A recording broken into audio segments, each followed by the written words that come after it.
Becoming a chain builder. I'll be damned. It's a chain.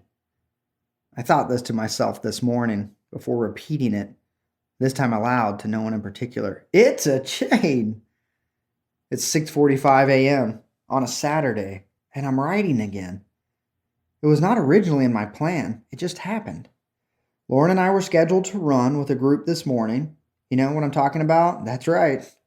We're going to use the strength of her chains and their chains to get us moving, to get me moving. But when my alarm went off at 6:15 a.m., Lauren was nowhere to be found. I hopped out of bed right away, and instead of Lauren, I was greeted by our 3 dogs. It was time to get them breakfast. I have most certainly become a cue in their morning chains. Talk about scratching an itch. Once they get the sense their morning chain is beginning and the cue to eat has arrived, there is no doing anything else until those beasts get their grub. After feeding the dogs, I grabbed some coffee and took a seat at the computer. This is crazy. Something that was aversive 6 days ago has just occurred without any thought, planning, or anxiety. There was no thinking, I need to get this book finished, or come on, John, you got this. There was no negotiating with myself. First, get a chapter done. Then you can have a beer. Don't worry, it is now 7:15 a.m. and it will be at least 9:15 before my first beer. As my favorite TV detective, Rust, likes to say, I drink before noon on my days off, and you don't get to interrupt that. But this chapter is not about drinking. That will come. Now we are talking about becoming a chain builder. Oh, and I am not considering myself a builder just because I have a tiny chain off the ground. No, sir or ma'am. I'm just getting started. But I do have a chain in the making. When people talk about habits or routines, they throw around this arbitrary span of time, like 2 weeks or 30 days. I will not say my chain has officially been built because it lasted for an indiscriminate number of days. A chain is set when the cue evokes the behavior. A chain is broken when the cue no longer evokes the behavior. My 7-link chain is not a habit or routine because I have exhibited the behaviors for 6 straight days. No. I know my chain is firming up because after I feed the dogs and grab my coffee, I'm drawn to the computer without thinking I need to do this, or without feeling the aversiveness of not writing push me to the computer. Instead, I feel the monkey hop on, and immediately I'm kicking him to the curb. My chain has done the work. My chain is like the monkey keeper.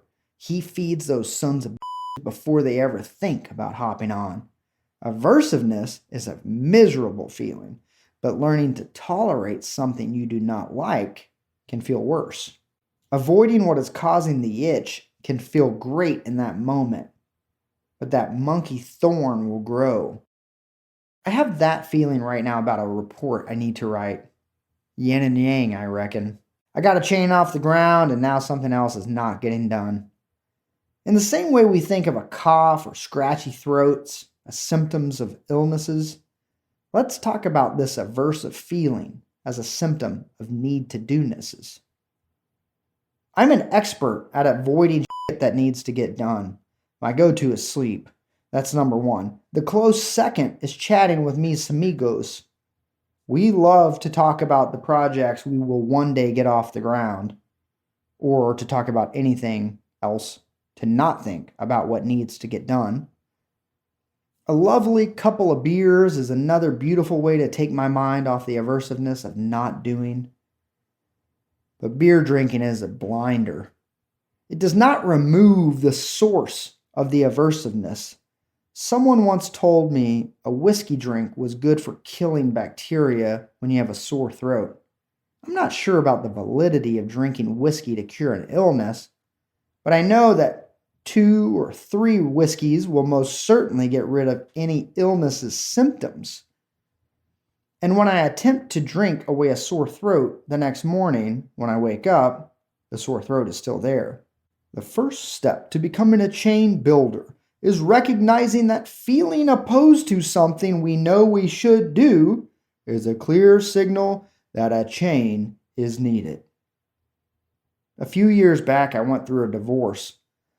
Someone once said divorce is like death without a funeral. Nailed it. During this time in my life, a friend's mom on her second marriage said, "Marriage should not feel so difficult. Everything in life takes work and effort, but it should not feel hard all the time." When I met my current husband, I felt, oh my, so this is what a good and healthy relationship feels like? I didn't know any better. How could I? I had never experienced one before. She was right on the money. When I met Lauren, I had the same experience. It was so incredible to experience healthy intimacy. I am so thankful I have this new experience with Lauren. I also know that in my first marriage, I drank more than I ever had before. It numbed my feeling that something was off. This drinking was like sore throat drinking. It numbed many of the symptoms of my relationship and made others worse. And in the morning, after my numbing chain, I would wake up with the same feeling that led me to drink in the first place. It's no different with this report, the lingering feeling like a thorn's in my side. Running from it or masking it doesn't remove it. After beginning my self-experiments with chain building, I no longer think, I need to get rid of this terrible feeling. Instead, I simply realize that report writing needs to be a link somewhere in my day. It should be no different from how my writing has occurred this morning. There was no aversiveness. The cue signaled writing should happen, and it happened. But the chain that made this possible was only built because the writing was aversive a couple weeks prior. So I built a writing link into my morning chain. The second step to becoming a chain builder is to build one link at a time. Have a clear cue and a clear reinforcer. Put it in place and let them do their work. By this point in my chains book, I would have loved to have been eating healthy and working out every day. The Lord knows my writing would have had more positive feel if I typed each morning after a nice long run or an exhausting body workout.